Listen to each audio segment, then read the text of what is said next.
Hello, dear student. E-lecture number 6, Cost Accounting Semester 5, Topic number 2, Material Costing. आज आपण सुरू करणार आहोत मटेरियल कॉस्टिंग ह्या दुसऱ्या टॉपिकचा लेक्चर नंबर 1 आज आपण पाहणार आहोत. तर मटेरियल कॉस्ट ह्या सेकंड टॉपिकमध्ये आपल्याला खाली घटक शिकायचे आहेत. त्यातला पहिला आहे EOQ, इकॉनॉमिक ऑर्डर क्वांटिटी. दुसरा आहे इन्व्हेंटरी सिस्टीम. इन्व्हेंटरी सिस्टीममध्ये दोन मेथड आपल्याला अभ्यासायच्या आहेत. त्यातली पहिली मेथड आहे फिफो मेथड. फिफो म्हणजे फर्स्ट इन फर्स्ट आउट. आणि दुसरी मेथड आहे वेटेड ॲव्हरेज मेथड. ह्या दोन्ही मेथड फर्स्ट इयर BComमध्ये तुम्हाला ऑलरेडी झालेले आहेत, त्यामुळे ह्या ठिकाणी तुम्हाला त्या कठीण वाटणार नाहीत. आणि तिसरा आपल्याला अभ्यासायचा घटक आहे इन्व्हेंटरी टर्नओव्हर रेशो, किंवा त्याला दुसरं नाव आहे स्टॉक टर्नओव्हर रेशो. हेही तुम्हाला गेल्या वर्षी मॅनेजमेंट अकाउंटिंगमध्ये झालेलं आहे. म्हणजे नवीन भाग फक्त तुम्हाला इथे वाटेल फक्त EOQ, तो मी तुम्हाला व्यवस्थित समजून देईन. त्यानंतर आता ह्या स्थितीमध्ये कॉस्टशीट टॉपिक आपण सुरुवातीला घेतला नाही, पण मी तुम्हाला नेहमीच सांगते की सिलेबसमध्ये की पहिला टॉपिक तुमचा कॉस्टशीट घेतला पाहिजे, पण त्याचे प्रॉब्लेम मोठे असल्यामुळे आज आपण मटेरियल कॉस्टिंग हा टॉपिक सुरू करत आहोत. पण बेसिक कन्सेप्ट मी तुम्हाला कॉस्टिंगच्या किंवा कॉस्टशीटमध्ये काय काय असतं ते पहिल्या लेक्चरमध्ये किंवा पहिल्या टॉपिकमध्ये ज्या कन्सेप्ट शिकवल्या होत्या कॉस्टिंग संदर्भात त्याच्यामध्ये क्लिअर केल्या आहेत. त्यामध्ये कुठलीही कॉस्टशीटच्या फॉर्मॅटमध्ये 3 भाग महत्त्वाचे असतात. कोणते कोणते? मटेरियल म्हणजे कोणत्याही प्रोडक्शन असेल तर पहिलं काय लागेल तुम्हाला? कच्चा माल लागेल म्हणजे रॉ मटेरियल. म्हणजे डायरेक्ट मटेरियल असेल त्याच्यामध्ये किंवा इनडायरेक्ट असेल. नंतर लेबर असतील म्हणजे ते काम पूर्ण करण्यासाठी त्या फॅक्टरीमध्ये काय लागेल? मजूर लागतील. मग तेही काय असतील? डायरेक्ट लेबर असतील किंवा इनडायरेक्ट लेबर असतील. ह्या सगळ्या कन्सेप्ट तुम्हाला फर्स्ट टॉपिकमध्ये व्यवस्थित समजून दिलेल्या आहेत उदाहरणादाखल. ज्यांनी अजूनही लेक्चर पाहिली नसतील त्यांनी प्लीज मागचे लेक्चर्स रेकॉर्ड लेक्चर पहा आणि त्या कन्सेप्ट क्लिअर करा, कारण त्या कन्सेप्ट क्लिअर झाल्याशिवाय तुम्हाला पुढे काहीही समजणार नाही. नंतर ओव्हरहेड्स. मटेरियल झालं, लेबर झालं, आणि त्यासाठी दुसरे खर्च कोणते लागतील? ओव्हरहेड्स लागतील. ओव्हरहेड्स कोणत्या पद्धती असतील? ऑफिस ओव्हरहेड्स असतील, फॅक्टरी असतील किंवा सेलिंग ओव्हरहेड्स असतील. म्हणजे 3 घटक मिळून तुमची काय होतं? कॉस्टशीटचा फॉर्मॅट तयार होतो. मग त्यामधील इथे काय सांगायचं मी तुम्हाला? फक्त मटेरियल हा जो भाग आहे तो आपण आज अभ्यासणार आहोत. म्हणजे ह्या 3 भागामधला पहिला फक्त मटेरियलचा जो भाग आहे तो आज आपल्याला अभ्यासायचा आहे. पुढे जाऊया. आता मटेरियल, आता ह्याच्यामध्ये फक्त आपल्याला एकाच घटकाचा विचार करायचा आहे कॉस्टशीटमधल्या, तर मटेरियल. तर मटेरियल 2 पद्धतीचं असतं किंवा 2 प्रकारचं असतं. पहिलं मटेरियल काय असेल? Direct material. आणि दुसरं काय असेल? Indirect material. म्हणजे ज्या मटेरियल हे मटेरियल डायरेक्ट काय असतं? रॉ मटेरियलशी संबंधित असतं, त्यालाच काय म्हणतात? डायरेक्ट मटेरियल असं म्हणतात. मग डायरेक्ट मटेरियलमध्ये कोणते कोणते मटेरियल येतात? तर raw material, work in progress आणि फिनिश्ड गुड्स. फक्त इथे मी तुम्हाला एक छोटंसं उदाहरण देईन. जेव्हा एखादी हाऊसिंग सोसायटी असेल, परवाचं उदाहरण आपण फॉरवर्ड करूया, आपण कॉस्टशीटच्या वेळी घेतलं होतं. रॉ मटेरियल असेल तुमचं, तर रॉ मटेरियलमध्ये काय असेल? रे हाऊसिंग सोसायटी आहे, बंगलोज बांधायचे, चिरा, वाळू, रेती, खडक, दगड, हे काय असेल? त्याचं रॉ मटेरियल असेल. म्हणजे हे जर राहिलं बिल्डर्सनी एकत्र केलं तर ते काय झालं? ते बिल्डिंग बांधण्यासाठीचं रॉ मटेरियल झालं. वर्क इन प्रोग्रेस, हे काम चालू आहे. कुठलंही बिल्डिंगचं कन्स्ट्रक्शन जेव्हा चालू असतं ते 95% असेल, 50% पूर्ण झालेलं असेल तर त्याला काय म्हणतात? Work in progress. आणि तिसरा भाग असेल तुमचा फिनिश्ड गुड्स. फिनिश्ड गुड्स म्हणजे तयार माल. ह्याच्यामध्ये काय असतं? कच्चा, अर्धा कच्चा पक्का माल असतो. आणि फिनिश्ड गुड्समध्ये काय असतं? तयार प्रोडक्ट. हे प्रोडक्ट कसंही असू शकतं.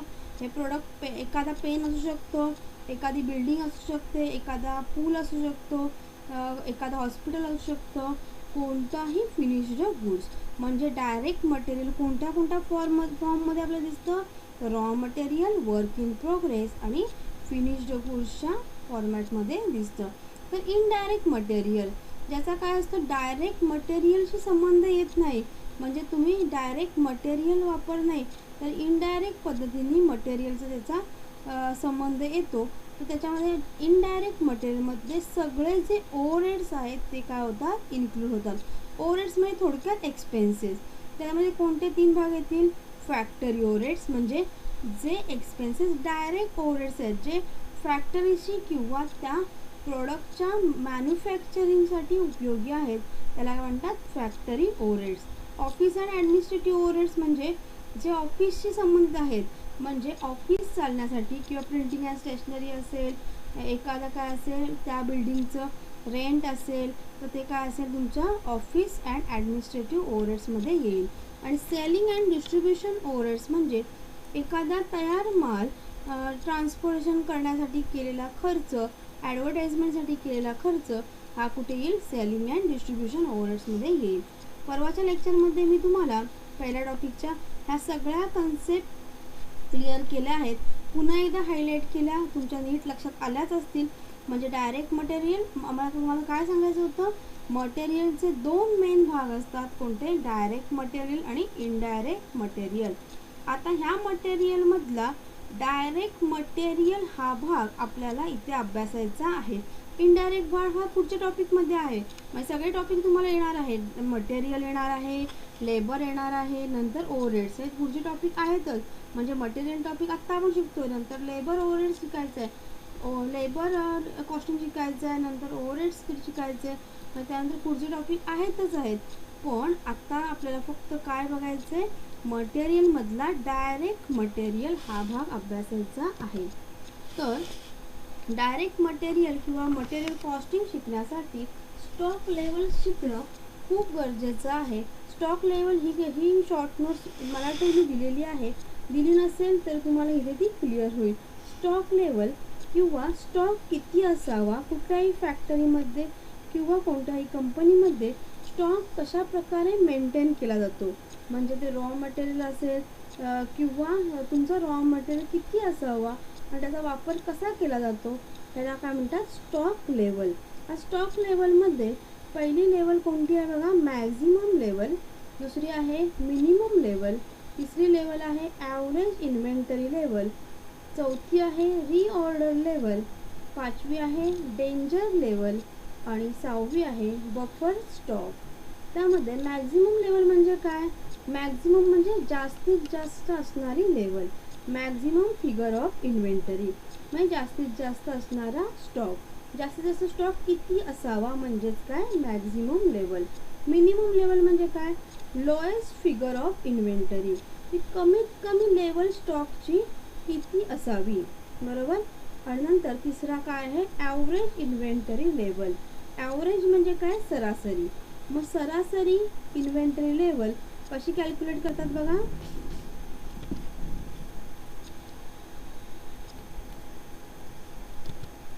Minimum level plus maximum level divided by 2.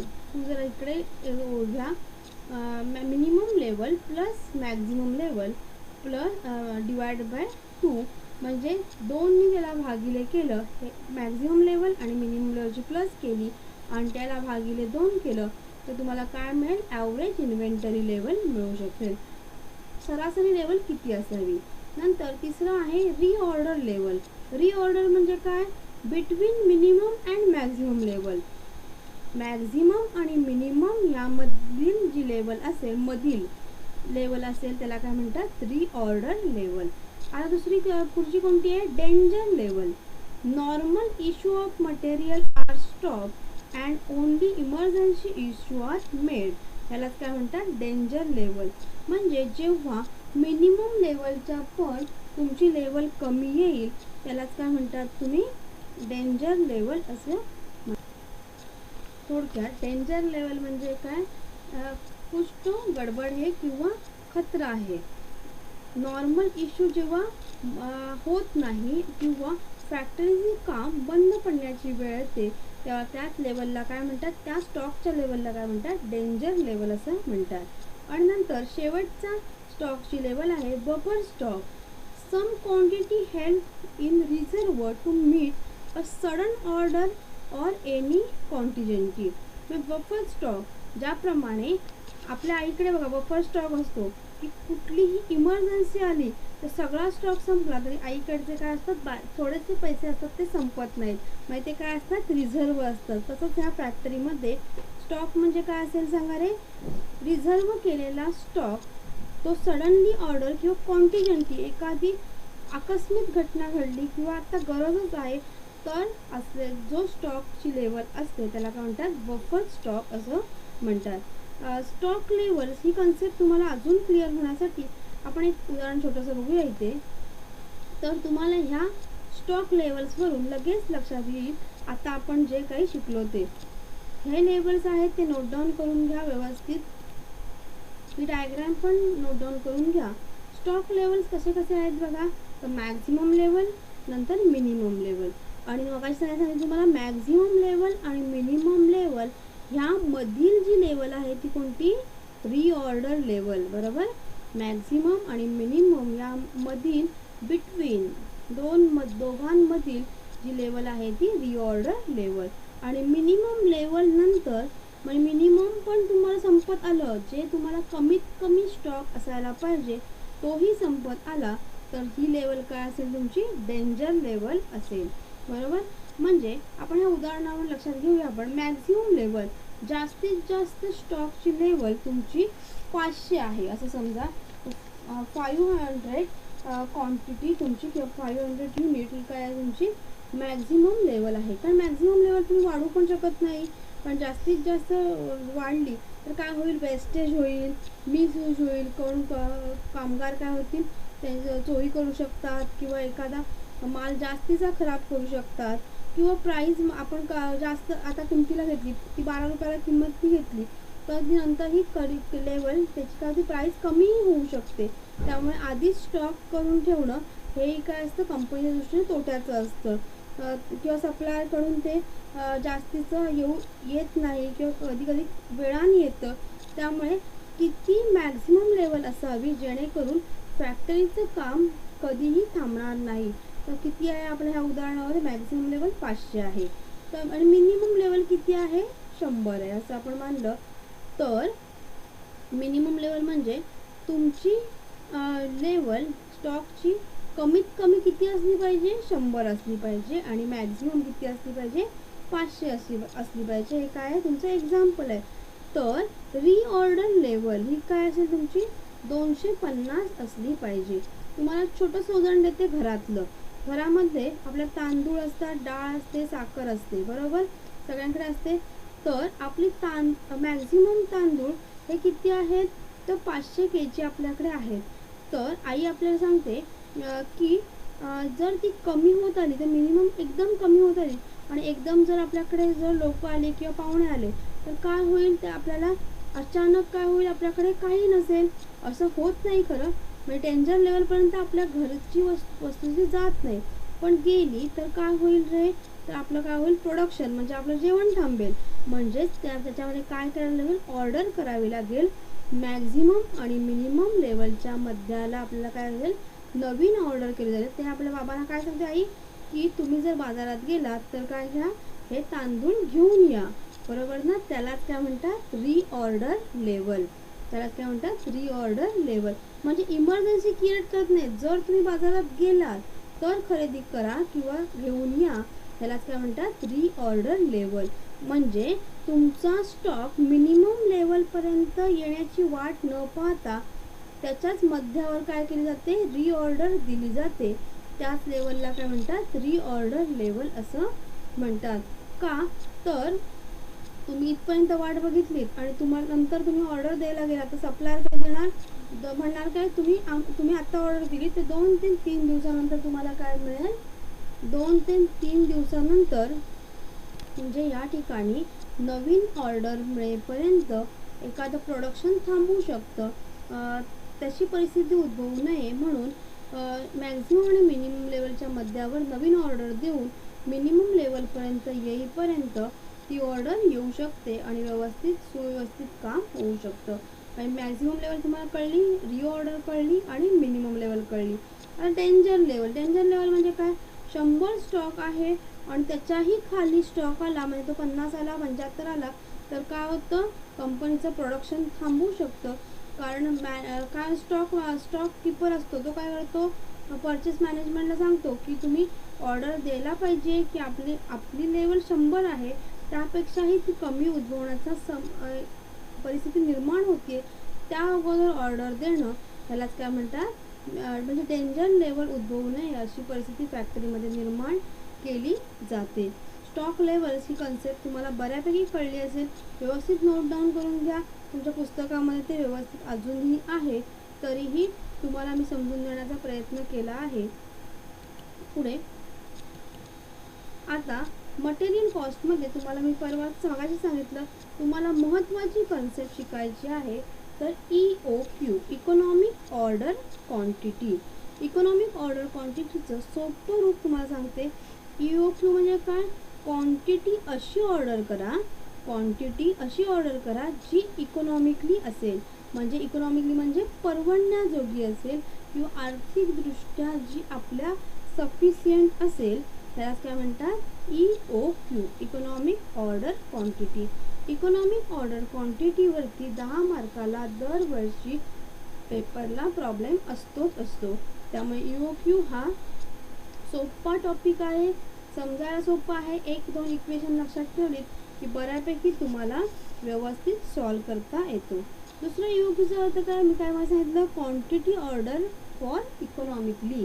आणि दुसरा अर्थ आहे, एका वेळेस आपण किती क्वांटिटी ऑर्डर करायची किंवा खरेदी केली पाहिजे, त्यालाच काय म्हणतात, EOQ असं म्हणतात.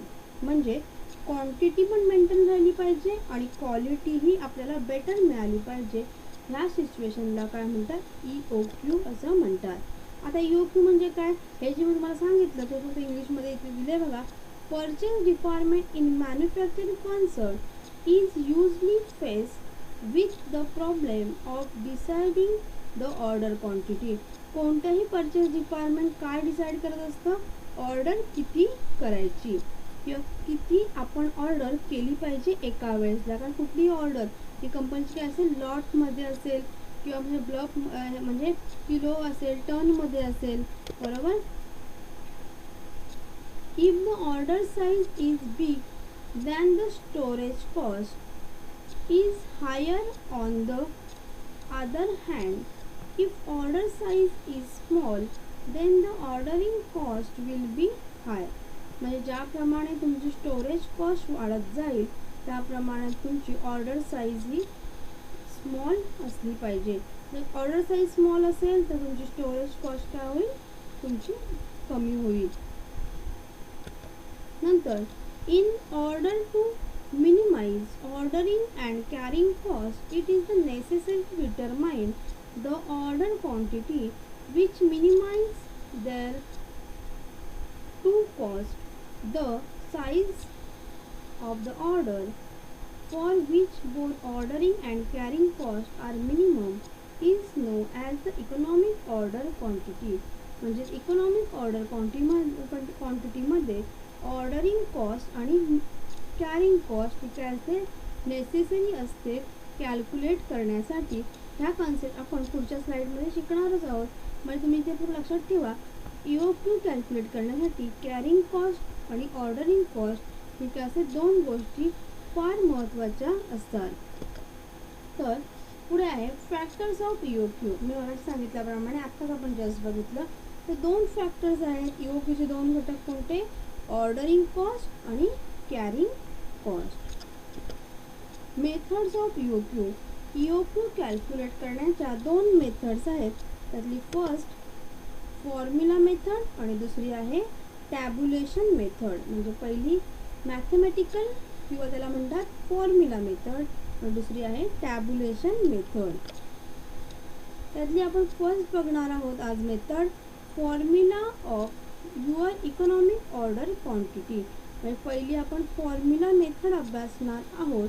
त्याचा फॉर्म्युला काय बघा रे, the famous mathematical Wilson David, the formula which is use for determine the size of the order for each of the purchaser at minimum ordering and carrying cost. तर विल्सन यांनी mathematical गणित तज्ज्ञ Wilson यांनी हा formula मांडला आहे. कोणता formula आहे बघा, हा फॉर्म्युला, आणि हे सगळं व्यवस्थित तुमच्या वहीमध्ये आलं पाहिजे. जेवढं स्लाईडवर आहे तेवढं वहीवर 1 बाय 1 लिहून घ्या. खूप भरपूर दिलंच नाही आहे, मी शॉर्ट करूनच दिलेलं आहे. त्याचा फॉर्म्युला काय बघा, the formula given by Wilson काय आहे, तर विल्सन यांनी दिलेला फॉर्म्युलाचा आहे इकॉनॉमिक ऑर्डर क्वांटिटी म्हणजेच EOQ is equal to square root म्हणजे वर्गमुळाचं चिन्ह 2AO डिवायडेड बाय C. हे सूत्र आहे, सूत्र व्यवस्थित लक्षात ठेवा, लिहून ठेवा.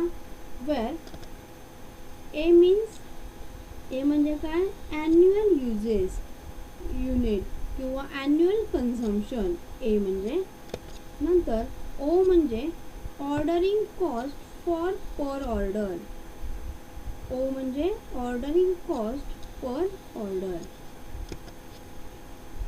आणि सी म्हणजे काय, ॲन्युअल कॅरिंग कॉस्ट, म्हणजे ओ म्हणजे ऑर्डरिंग कॉस्ट, सी म्हणजे कॅरिंग कॉस्ट, आणि ए म्हणजे annual uses. Carrying cost 1 unit for annual, एक युनिट कशासाठी, पर ॲन्युअल म्हणजे पूर्ण वर्षासाठी असलेला खर्च. Purchase price per unit. आता ॲन्युअल कॉस्ट कशी कॅल्क्युलेट करतात, तर परचेस कॉस्ट तुमची जी असेल पर युनिटची into percentage of cost per annual. म्हणजे ॲक्च्युली 50,000 असेल, काय असेल तुमची परचेस प्राईस 50,000 आहे, तर त्याची ॲन्युअल प्राईस ही काय असेल तुम्हाला पर्सेंटेजमध्ये दिली असते. 50,000वरती बाबा 5%, तर 50,000 5% किती येईल सांगा रे, 10% 5,000, तर 5% किती असेल 2,500. म्हणजे ह्याची परचेस प्राईस गुणिले पर्सेंटेज जे दिलेलं असेल तुमचं ते काय असेल, त्याचं उत्तर असेल कॅरिंग कॉस्ट, त्याचं उत्तर असेल. म्हणजे थोडक्यात लक्षात ठेवायचं असेल तर कॅरिंग कॉस्ट तुम्हाला कशामध्ये दिली असते, पर्सेंटेजमध्ये दिली असते. ती कशावर कॅल्क्युलेट करायची, तुमची जी त्या वस्तूची परचेस प्राईस असेल एका युनिटची त्याच्यावरती ती कॅल्क्युलेट करायची. हे तुम्हाला प्रॉब्लेम सोडवताना व्यवस्थित मी समजून देईनच, बरोबर ना. पद्धती लक्षात ठेवा, ही अमाऊंट कशामध्ये असते, पर्सेंटेजमध्ये तुम्हाला दिलेली असते. पर्सेंटेजमधली जी फिगर असेल हे ओळखायला कसं, तर ती काय असेल, कॅरिंग कॉस्ट असेल, बरोबर. पुढे जाऊया. तर कॅल्क्युलेशन ऑफ EOQ. तर कॅल्क्युलेशन ऑफ EOQ बघा, जी फॉर्म्युला मेथड आपण बघतोय किंवा शिकतोय, तर त्यामध्ये टोटल इन्व्हेंटरी कॉस्ट, त्यामध्ये परचेस कॉस्ट बघा, परचेस कॉस्ट ही आपण इथे उदाहरण एक घेतले, तर आपण परचेस कॉस्ट किती आहे, 100 आहे.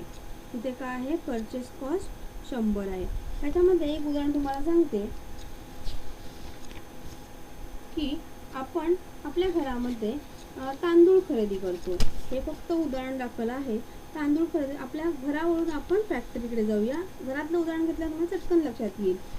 तर आपल्या घरामध्ये आपल्याला तांदूळ खरेदी करायचे, तर आपली ॲन्युअल रिक्वायरमेंट घरातली किती आहे तांदळाची, 600 किलोग्रॅम.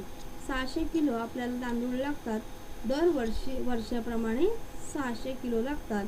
तर त्याची ऑर्डरिंग कॉस्ट, ते ऑर्डर करण्यासाठी दरवर्षी तुम्हाला किती लागतं, किंवा त्याची ऑर्डरिंग कॉस्ट, एक ऑर्डर द्यायला 100 रुपये लागतात सपोज. आणि त्याची स्टोरेज किंवा कॅरिंग कॉस्ट असेल, म्हणजे ते स्टोरेज करणं किंवा गोडाऊनमध्ये ठेवणं, किंवा आता आपल्यामध्ये आपण डब्यामध्ये ठेवण्यासाठी किती लागतात, 5 रुपये लागतात पर युनिटसाठी. इथे आपण तांदूळ घेतात, फॅक्टरीमध्ये काय असेल, पेन तयार करायचं तर प्लॅस्टिक असेल, त्यांचं काय असेल, आता ऊसाच्या कारखान्यामध्ये काय असेल, साखरेच्या कारखान्यामध्ये ऊस रॉ मटेरियल असेल, मग त्याच्यासाठी ॲन्युअल रिक्वायरमेंट किती आहे, 600 आहे. तर 600 हे आपण ॲन्युअली मागवले, एक वर्षभराला आपण 600 किलो काय मागितले, तांदूळ मागवले, तर ऑर्डरिंग कॉस्टची किती असणार आपल्याला मिळेल, आपल्याला 100 रुपये लागेल, बरोबर ना. म्हणजे आपल्याला थोडक्यात आपण ॲमेझॉनवरनं एखादा प्रोडक्ट मागवलं तर आपल्याला काय म्हणतं, शिपिंग चार्जेस लागतो. बरोबर, त्यालाच काय म्हणतात, ऑर्डरिंग कॉस्ट म्हणतात. किंवा आपण घरामध्ये काय केलं आहे, ए सी खरेदी केला आहे. तर ए सी खरेदी केल्यानंतर आपल्याला तो शॉपकीपर आपल्याला सांगतो की आम्ही ए सीची किंमत किती घेतली आहे, तुमची 25,000 घेतली आहे, बरोबर ना, 25,000 घेतली आहे. आणि ए सी घरी बसवून देण्यासाठी अजून तुम्हाला 3,000 रुपये आम्हाला एक्स्ट्रा पेड करावे लागतील. त्यालाच काय म्हणतात, ऑर्डरिंग कॉस्ट. म्हणजे ती ऑर्डर दुकानदार पूर्ण करण्यासाठी जी रक्कम आपल्याकडून घेतो त्यालाच काय म्हणतात, ऑर्डरिंग कॉस्ट असं म्हणतात. आता इथे आपण तांदूळकडे देतो. ए सीचं उदाहरण फक्त तुम्हाला ऑर्डरिंग कॉस्टसाठी दिलं. तांदळाची आपली ॲन्युअल कन्झम्पशन किती आहे, ॲन्युअल रिक्वायरमेंट किती आहे, 600 आहे.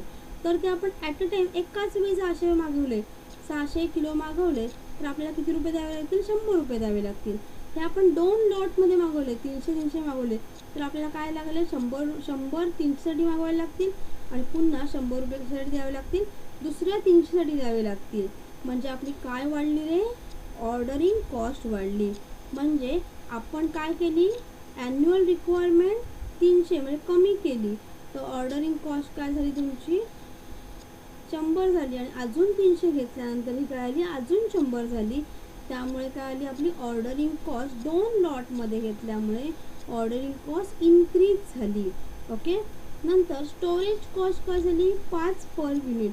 म्हणजे आपण जितके जास्त मागवू तेवढा आपला काय होणार, स्टोरेजचा खर्च वाढणार. म्हणजे एखाद्या फॅक्टरीमध्ये पेन तयार होतात, प्लॅस्टिक आपण जास्त मागवलं तर त्या गोडाऊनमध्ये ते स्टोरेज करण्यासाठी कारण जास्त खर्च होईल. म्हणजे 5 रुपये जर पर युनिट असेल, जास्त खरेदी केलं तर जास्त स्टोरेजचा खर्च आपला येणार आहे. म्हणजे तुम्हाला इथे काय कळलं, परचेस कॉस्ट म्हणजे ॲन्युअल रिक्वायरमेंट ए, नंतर म्हणजे आपल्या सूत्रामधला ए कळलं, नंतर ऑर्डरिंग कॉस्ट म्हणजे ओ, आणि नंतर स्टोरेज कॉस्ट किंवा कॅरिंग कॉस्ट म्हणजे सी. जे सूत्रामध्ये तुम्हाला रिक्वायर्ड आहे ते समजून घेण्याचा मी प्रयत्न केला आहे. नंतर ऑर्डरिंग कॉस्ट म्हणजे काय आपल्याला फक्त स्पेसिफिक बघायचं आहे. इफ ऑर्डरिंग कॉस्ट किंवा cost of purchasing and receiving of a goods, म्हणजे कॉस्ट परचेसिंग करण्याचा आणि रिसिविंग करण्याचा आलेला खर्च काय असेल बघा. If you purchase in small quantity then number of order in a year increase, ordering cost per annum increase. म्हणजे जेव्हा तुम्ही स्मॉल क्वांटिटीमध्ये ऑर्डर करता तेव्हा तुमचा वर्षाचा काय होतो, ऑर्डरिंग कॉस्ट जास्त होतो, बरोबर ना. म्हणजे मग अशी 600चं उदाहरण होतं, ते 2 लॉटमध्ये मागवल्यामुळे तुमचा काय झाला, 2 लॉटमध्ये म्हणजे 300 मागवल्यामुळे ऑर्डरिंग कॉस्ट काय झाली, 200 झाली. ती जर एकदाच मागवली असती तुम्हाला तर काय झालं असतं, तुम्हाला फक्त 100 रुपयेच ऑर्डरिंग कॉस्ट आली असती. मला इथे तुम्हाला एकच कन्सेप्ट क्लिअर करून सांगायची आहे, जेव्हा तुम्ही क्वांटिटी कमी करता, ॲन्युअल रिक्वायरमेंट काय करता, कमी करता, ती 2 लॉटमध्ये किंवा 6 वेळा मागवली तुम्ही, जर तुम्हाला वाटलं नाही आम्ही वर्षभर काय मागू, 100 किलो मागू, 100 असे 6 वेळा मागवले, तर काय होईल ते सांगा रे, 100 गुणिले किती वेळा द्यावे लागतील, 100 गुणिले 6 वेळा 100 रुपये द्यावे लागतील. मग ते एकदाच मागवलेले बरे, एकदाच मागवले तर तुम्हाला काय होईल, 100 रुपयेच ऑर्डरिंग कॉस्ट होईल. आणि ते 6 टाईम मागवलं तर काय होईल, 100 × 6 म्हणजे 600 तुम्हाला पेड करावे लागतील. ओके. आता इथे म्हणजे काय तेच सांगितलं त्यांनी, if the purchase is small quantity, purchase जेव्हा तुम्ही स्मॉल क्वांटिटीमध्ये कराल तेव्हा तुमचं इन्क्रीज काय होतं, increase ordering cost per annum increase होतो, बरोबर. म्हणजे दुसरं सोप्या भाषेत सांगायचं तुम्हाला, bigger order quantity means lower order in cost. म्हणजे बिगर ऑर्डर क्वांटिटी जर तुम्ही 600 ऑर्डर केलीत तर तुम्हाला काय होईल, 100 रुपयेच ऑर्डरिंग कॉस्ट टाकावी लागेल. Bigger order quantity means lower ordering cost. Okay.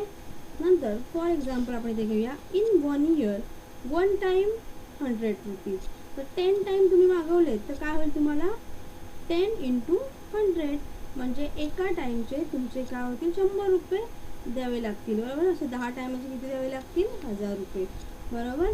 म्हणजे ऑर्डरिंग कॉस्टचा जर ग्राफ काढायचा असेल तर युनिट इथे लिहिले, कॉस्ट इथे लिहिली तुम्ही, तर तुमचं ऑर्डरिंग कॉस्ट पर ॲनमचा ग्राफ ह्या पद्धतीने येईल. हे नोट डाऊन करून घ्या. तुम्हाला जेव्हा प्रॉब्लेम सोडवाल तेव्हा हे इक्वेशन आता हा ग्राफ तुम्हाला माहितीसाठी दिला आहे. हा ग्राफ तुम्हाला कोणीही कुठेही विचारणार नाही आहे, पण हे तुम्हाला ऑर्डरिंग कॉस्ट कशी कन्सेप्ट आहे ती क्लिअर झाली तर प्रॉब्लेममध्ये व्यवस्थित सोडवता येईल. आणि शेवटची कन्सेप्ट आहे तुमची carrying and storage cost. The term of carrying cost refers to the cost incurred in maintaining a given level of inventory. म्हणजे कॅरिंग कॉस्ट ह्यालाच काय म्हणतात, साठवणूक किंवा ते साठवून ठेवण्याचा खर्च, त्यालाच काय म्हणतात कॅरिंग अँड स्टोरेज कॉस्ट. आता कॅरिंग कॉस्ट काय असेल, bigger order quantity means higher carrying cost. तुम्ही जास्त माल परचेस केलात, मग सांगितल्याप्रमाणे तुम्ही जास्त माल परचेस केला तर तो काय करायला लागेल, गोडाऊनमध्ये स्टोअर करावा लागेल. म्हणजेच अर्थात काय होईल, तुमचं कॅरिंग कॉस्ट म्हणजे स्टोरेज कॉस्ट इन्क्रीज होईल.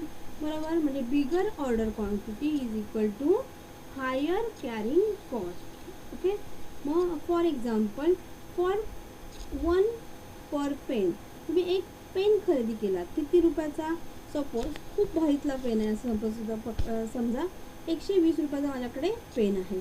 तर तो साठवण्यासाठी एक पेनासाठी तुम्हाला 10% काय लागतोय, त्याचा स्टोरेज कॉस्ट लागतोय. आता एक पेन नसणार तुमच्याकडे, किती तुमचे 1000 पेन असेल, 2000 पेन नसतील, बरोबर ना. पण एका पेनाची किंमत आहे 120 रुपये. तर एका पेनवर कॅरिंग कॉस्ट ही काय असते, पर युनिट असते. माझ्या सूत्रामध्ये सांगितलं तुम्हाला मी, कॅरिंग कॉस्ट ही तुमची पर युनिट कॅल्क्युलेट करतात. तर 120 त्या पेनाची किंमत आहे, तर पर युनिट त्याच्यामध्ये एका युनिट मागे किती घेत आहेत कॅरिंग कॉस्ट किंवा स्टोरेज कॉस्ट, 10% घेत आहेत, बरोबर ना. मग 120 वरती 10% किती आले, 12.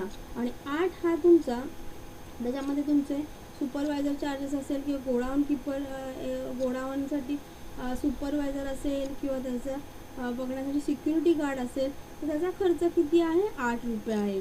म्हणजे त्यांचा कॅरिंग अँड स्टोरेज कॉस्ट किती होतं, एका पेनसाठी तुम्हाला किती रुपये खर्च लागतात, साठवणीसाठी 20 रुपये खर्च करावे लागणार. आता एक पेनसाठी 20 रुपये लागतील, तर तुमचे 1000 पेनसाठी किती लागतील, तर 2000 पेन तुम्ही खरेदी केलेत, तर ते विक्री होईपर्यंत तुम्हाला काय करावं लागेल, साठवणूक करावी लागेल. तसंच नाशवंत मालाचं पण आहे, दूध, लोणी, तूप, कुठलंही प्रोडक्शन असेल ते साठवणीसाठी जास्तीत जास्त खर्च, जेवढं तुम्ही परचेस जास्त कराल तेवढा तुमचा कॅरिंग अँड स्टोरेज कॉस्ट हा वाढत जाणार आहे. ओके, या ठिकाणी तुम्हाला एकदाच फक्त सांगते, आपण आज काय काय बघितलं की मटेरियल कॉस्ट म्हणजे काय, मटेरियल कॉस्टमध्ये काय, मटेरियल कॉस्टमध्ये कोणते कोणते एलिमेंट येतात, मटेरियल कॉस्टमध्ये आपल्याला कोणते कोणते भाग शिकायचे आहेत, नंतर स्टॉक लेवल्स कोणत्या कोणत्या आहेत, स्टॉक लेवल्सचा डायग्रॅम उदाहरणादाखल बघितला आपण. नंतर फार महत्त्वाचं EOQ म्हणजे काय, आणि EOQमध्ये आपण पहिली मेथड अभ्यासणार आहोत किंवा अभ्यासली फॉर्म्युला मेथड. आणि फॉर्म्युला मेथड नंतर फॉर्म्युला मेथडचं आपण सूत्र बघितलं. त्याच्यामध्ये 3 भाग आहेत, कोणता, A, O आणि C. A म्हणजे ॲन्युअल युजेस, O म्हणजे ऑर्डरिंग कॉस्ट, C म्हणजे ॲन्युअल कॅरिंग कॉस्ट. सगळं व्यवस्थित नोट डाऊन करून घ्या.